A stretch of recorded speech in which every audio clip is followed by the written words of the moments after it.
दोस्तों हमारी वार्ड का म्युनिसिपल कॉर्पोरेटर मेरा लंगोटिया यार है, जिस कारण जब भी हमें थोड़ा बहुत फ्री टाइम मिलता है हम कभी कभी गप्पे लड़ा लेते हैं। और ऐसा ही पिछले संडे जब हम घर की छत पे बैठकर गप्पे लड़ा रहे थे तभी दोस्तों मैंने उसे मजाक मजाक में पूछ लिया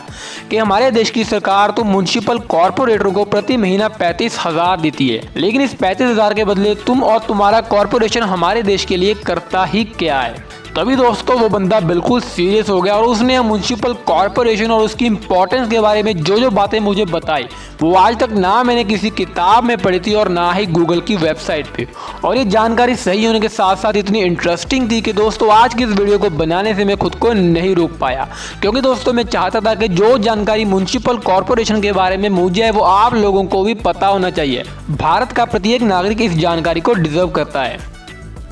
तो दोस्तों म्युनिसिपल कॉर्पोरेशन की आज की इस वीडियो में हम बात करेंगे कि म्युनिसिपल कॉर्पोरेशन क्या होता है, म्युनिसिपल कॉर्पोरेशन और म्युनिसिपल काउंसिल में क्या अंतर होता है, म्युनिसिपल कॉर्पोरेशन क्या क्या काम करता है, इसके साथ साथ म्युनिसिपल कॉर्पोरेटर क्या होता है, म्युनिसिपल कॉर्पोरेटर का क्या काम होता है, म्युनिसिपल कॉर्पोरेटर को बनने के लिए क्या क्या योग्यता होती है और इसी के साथ साथ म्युनिसिपल कॉर्पोरेशन इतना भारी भरकम पैसा कहाँ से कमाता है। तो चलिए दोस्तों हम शुरुआत करते हैं व्हाट इज म्युनिसिपल कॉर्पोरेशन से।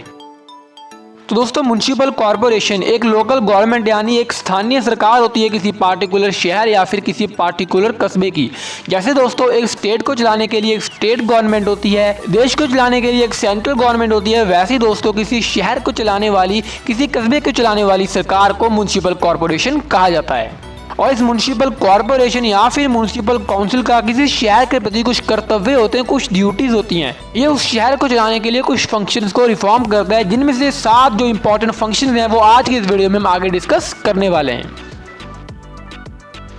Regulation of land use and construction of building, यानी भूमि का गलत रूप से उपयोग और इसी के साथ साथ गलत जगहों पे इमारतों को बनने से या फिर गलत तरीके से इमारतों को बनने से रोकना। यानी दोस्तों ऐसी जगहों पे इमारतों को बनने से रोकना जहां पर इमारतें गिर सकती हैं, ऐसे तरीके से इमारतों को बनने से रोकना जिससे कि इमारतें जल्दी से गिर सकती हैं और इस कारण बहुत से लोगों की जान भी जा सकती है।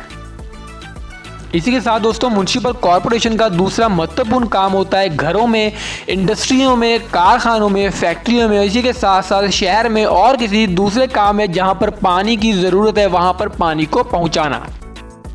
दोस्तों म्युनिसिपल कॉर्पोरेशन का तीसरा काम होता है पूरे शहर में फायर सर्विस प्रोवाइड करना। यानी दोस्तों यदि शहर में कहीं पे आग लगी है उसको बुझाना और इसी के साथ साथ वातावरण को बचाना भी म्युनिसिपल कॉर्पोरेशन का ही काम होता है। दोस्तों म्युनिसिपल कॉर्पोरेशन का चौथा काम होता है स्लम इम्प्रूवमेंट एंड अपग्रेडेशन, यानी दोस्तों झोपड़पट्टी वाले जो इलाके हैं वहाँ पे इम्प्रूवमेंट करना, जैसे कि वहाँ पर पक्की सड़क बनाना जिससे कि वहाँ पर सफाई हो सके, वहाँ के लोगों को पानी देना जिससे कि वे साफ पानी पी सकें, बीमारियों से बच सकें, ऐसे ही कुछ ठोस कदम उठाना जिससे कि झोपड़पट्टी का विकास हो सके और वहाँ पर रहने वाले लोगों की ज़िंदगी आसान हो सके।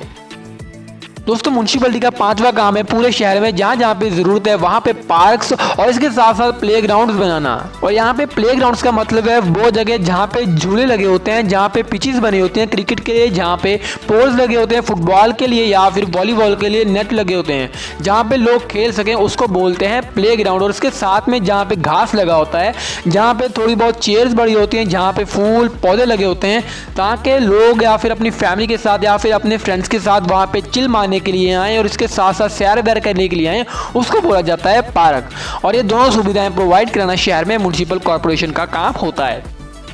दोस्तों म्युनिसिपालिटी का छठा काम है स्ट्रीट लाइटिंग, यानी पूरे शहर में जहाँ जहाँ पे वो खंबे वाली लाइटों की जरूरत है वहाँ पे वो खंबे वाली लाइटें लगवाना, पार्किंग लॉट्स बनाना और इसके साथ साथ बस स्टॉप को चलाना, उसको बनाना भी म्युनिसिपालिटी का काम ही होता है।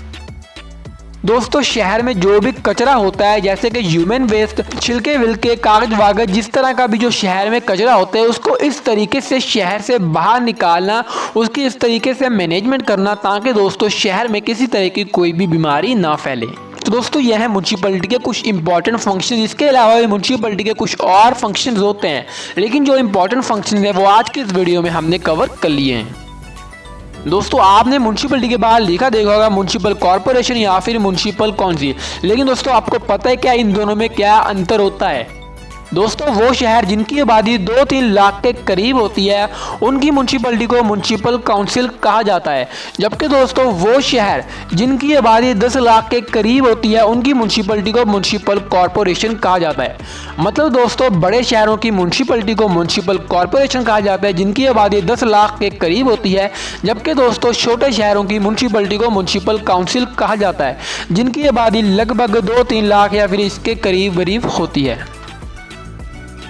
दोस्तों अब बारी है सबसे इंपॉर्टेंट जानकारी की, क्योंकि दोस्तों अब हम बात करने वाले हैं कि म्युनिसिपल काउंसलर या फिर म्युनिसिपल कॉर्पोरेटर क्या होता है, वो क्या क्या करता है। तो दोस्तों एमसी किसी वार्ड का रिप्रेजेंटेटिव होता है जिसको उस वार्ड में रहने वाले लोगों के द्वारा चुना जाता है। यानी दोस्तों एमसी किसी वार्ड का मुखिया होता है जिसको उस वार्ड में रहने वाले लोगों के द्वारा डायरेक्टली चुना जाता है, और ये मुखिया म्युनिसिपल कॉर्पोरेशन और उस वार्ड के अंतर्गत एक पुल का काम करता है। मतलब दोस्तों म्युनिसिपल कॉर्पोरेशन द्वारा लोगों को जो भी सेवाएं उपलब्ध करवाई जाती हैं वो सेवाएं इन्हीं म्युनिसिपल कॉर्पोरेटर के जरिए उन लोगों तक पहुंचती हैं, और यही है इस म्युनिसिपल कॉर्पोरेटर का काम।